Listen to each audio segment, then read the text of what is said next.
Psst, hey, subscribe. Have a beautiful day. Akhirnya. Kupikir kamu udah benar-benar lupain aku. Aku milih untuk mengabaikan hal itu, sayang. Soalnya tetap diam hanya bakal ngerusak kesempatan indah ini untuk akhirnya bisa berbicara denganmu. 18. Tuduhan, maksud aku. Kalau kita bakal ngebahas diri aku lebih dulu, maka kita harus memastikan kamu punya semua fakta yang benar. Silakan aja. Kalau kamu mau dakwah aku atas 16 tuduhan pembunuhan, lakuin aja. Tapi kamu bakal ngeremehin aku. Senang kita bisa ngelurusin itu. Sekarang, gimana dengan kamu? Berapa banyak orang yang udah kamu bunuh? Kenapa enggak? Kalau kita cuma bahas diri aku, gimana kita bisa saling kenal? Entah kenapa aku nggak percaya itu. Karena kalau kamu memang nggak tertarik ngenalin aku, kamu nggak bakal berusaha sekeras ini untuk masukin aku ke ruangan ini. Obsesi yang kayak gitu, aku suka. Aku suka banget. Tentu aja. Sama kayak apa yang aku buat juga pekerjaan aku. Senang ngeliat ternyata kita udah punya begitu banyak kesamaan. Emangnya bukan? Kamu nyari orang untuk dimasukin ke dalam kotak. Aku juga nyari orang buat dimasukin ke dalam kotak.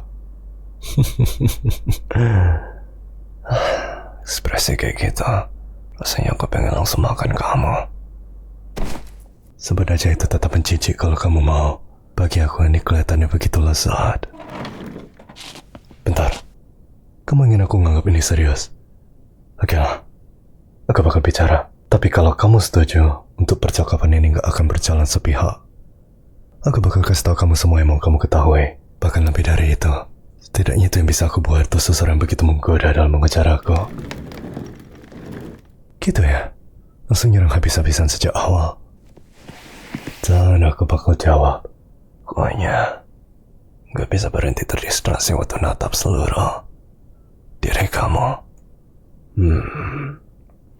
Aku akui telah bunuh mereka karena kamu gak punya bukti yang kamu perlukan untuk menghukum aku tanpa mengakuin bersalah dari aku. Kamu lucu sekali. Tapi kita sama-sama tahu kalau kamu gak punya bukti apapun di dalam berkas yang begitu kamu banggakan itu. Gimana aku tahu? Itu jelas. Setidaknya bagi aku. Lagian aku udah kenal kamu dengan sangat baik.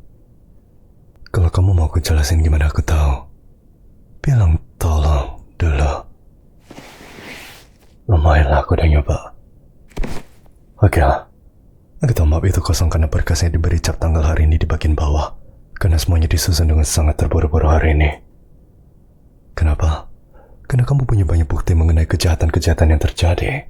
Tapi gak ada satupun yang menghubungkannya dengan aku. Itulah kenapa kamu buru-buru buat berkas palsu. Betul. Kamu memang aja bisa baru kasih cap hari ini sebagai berkas baru. Tapi kalau gitu, kenapa kamu buru-buru? Aku tahu kamu buru-buru karena 3 hal. Pertama, hari ini kamu datang kerja dengan rambutmu diikat. Padahal setiap kali kamu datang ke TKP, rambut kamu itu selalu terurai dan udah diluruskan. Hari ini enggak, karena kamu membakar jarimu dengan alat catokan itu. Terbukti dari perban yang bungkusin itu. Semua itu karena kamu panik mikirin harus bawa aku ke sini tanpa bukti yang benar-benar kuat. Memang, kamu bisa aja bakar jarimu secara nggak sengaja. Tapi kalau gitu, kenapa kamu nggak lanjutin lurusin rambut kamu yang indah itu? Kecuali, kamu tahu tangan kamu terlalu gemetar karena stres. Tapi kamu nggak terlambat masuk kerja, ya nggak? Itu alasan kedua kenapa aku tahu. Karena aku bisa cium aroma kelapa dari nafasmu. Dari frappe yang kamu beli pagi ini. Yang sama kayak yang selalu kamu beli tiap hari. Alasan ketiga, gini, aku tahu betapa berdedikasinya diri kamu pada tujuan keadilan yang konyol itu. Rasanya berbatasan dengan obsesi yang sama seperti obsesimu terhadap aku. Kamu selalu hati-hati, penuh perhitungan, selalu tepat waktu, dan selalu tampil rapi. Jadi kenapa seorang perfeksionis kayak kamu lupa pakai bra? Semuanya masuk akal. Kamu terlalu panik sampai gak sempat mempersiapkan dirimu dengan baik. Tapi kamu masih sempat beli kafein agar tidak nyadari rasa gugup yang menghancurkan pagimu itu. Ini jauh lebih dari sekedar aku pintar dan ketahui begitu banyak tentang kamu.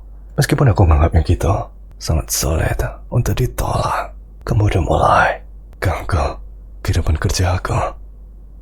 Ya, aku memang biarin polisi nangkap aku tanpa perlawanan supaya aku bisa bicara dengan kamu. Senang ngeliat kamu nyadarin itu sebelum aku harus ninggalin lebih banyak petunjuk untuk kamu.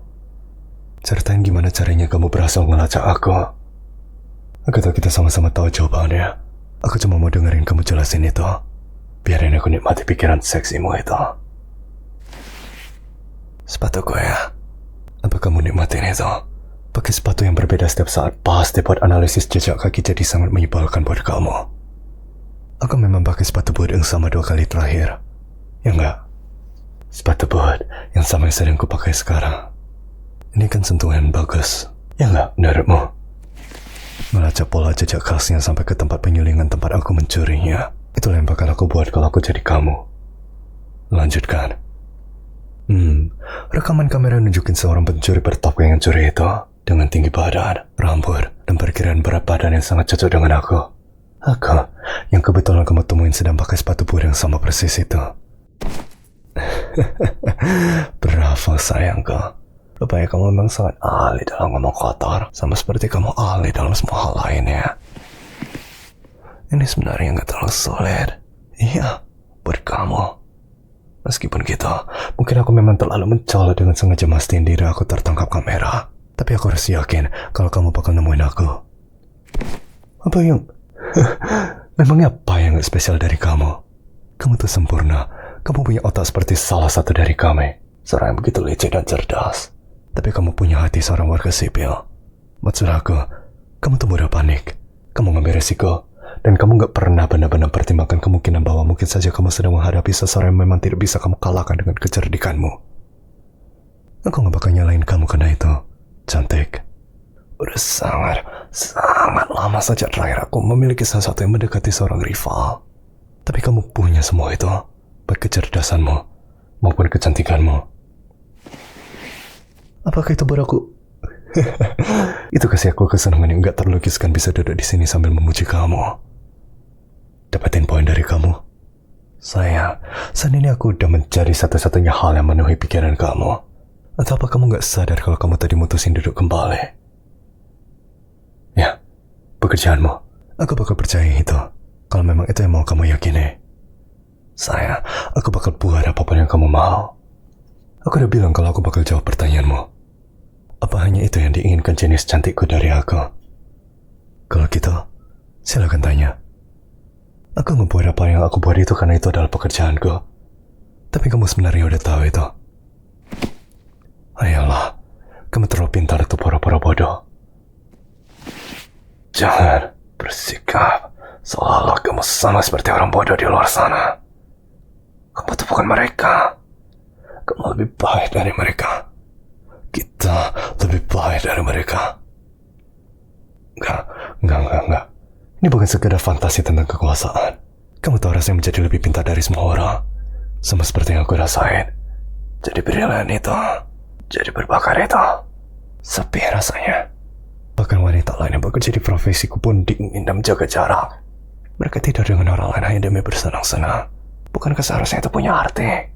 Apa kita begitu terbuai oleh superioritas kita sendiri sampai tanpa sadar kita bangun tembok di antara diri kita dengan cinta? Gila. Ya, aku rasa memang kita harus sedikit gila untuk bekerja di bidang seperti ini. Kenapa aku harus berhenti ngomongin kita dan milik kita? Apa bedanya aku melenyapkan ancaman dengan dirimu yang mengurung mereka seumur hidup? Akhirnya, kamu nanyain pertanyaan yang sebenarnya sudah ingin kamu tanyakan sejak pertama kali masuk ke ruangan ini. Aku gak heran kamu belum berhasil memecahkan bagian itu. Kami pandai menyembunyikan jejak kami.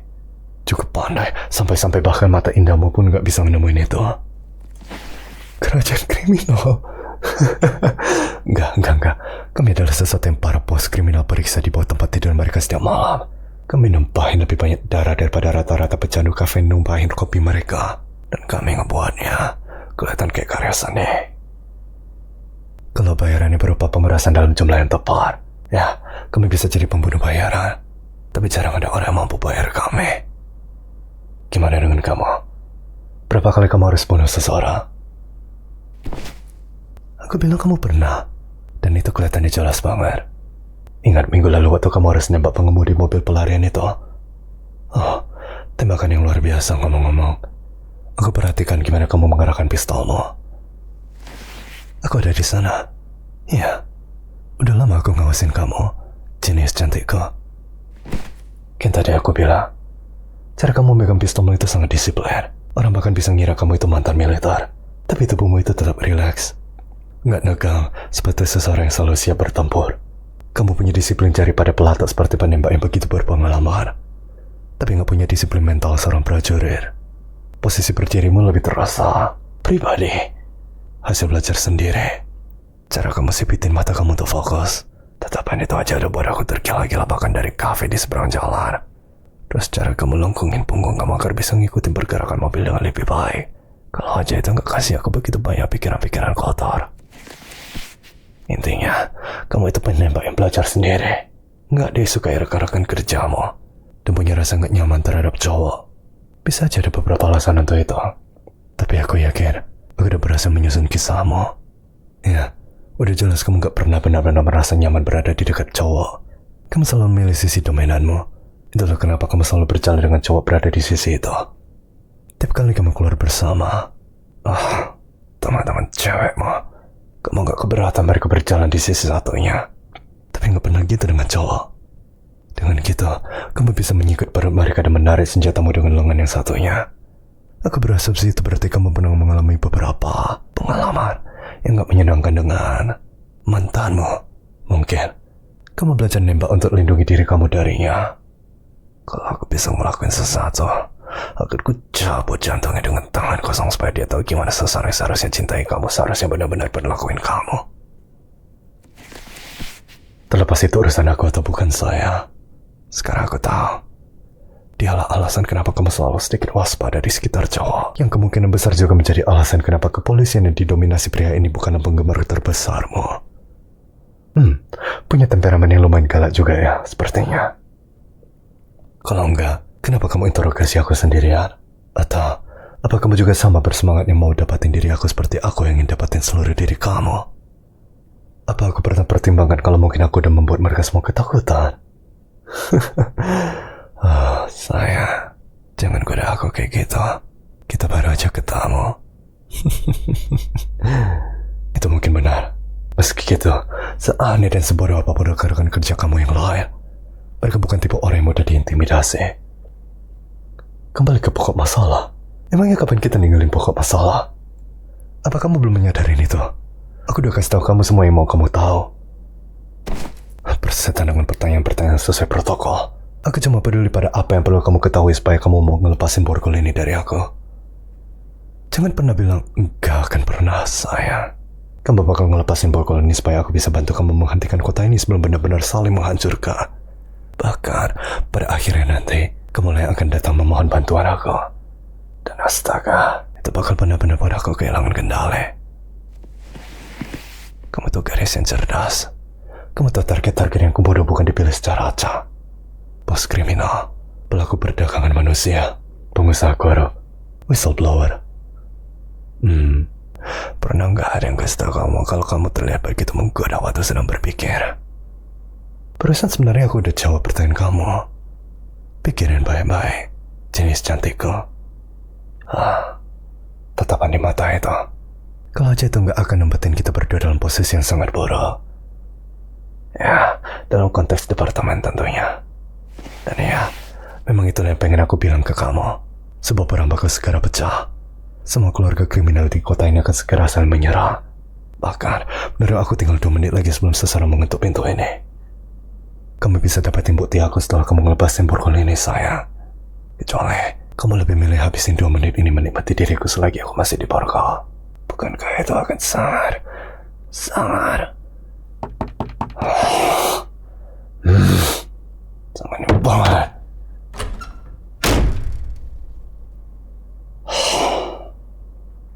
Dah, kasih tau dia aja. Kan tadi aku bilang, inilah bagian dimana kamu mohon bantuan aku. Silakan aja keluar sana dan coba hentikan peluru dan bom itu sendirian. Kalau kamu pikir kamu mampu, apa aku akan setuju ditahan setelah aku bantu kamu? Tentu aja. Tapi aku punya firasat kalau setelah semua ini selesai, Justru kamu yang mau nyimpan aku hanya untuk diri kamu sendiri. Apa kamu benar-benar sanggup ngurung aku kembali di sini setelah kamu cicipi seperti apa rasanya hidup di sisi yang lain? Kalau gitu, kita sepakat. Silakan lepasin borgol aku kapanpun kamu selesai menikmati pemandangan diri aku sedang berada di bawah belas kasihanmu. Itu baru garisku.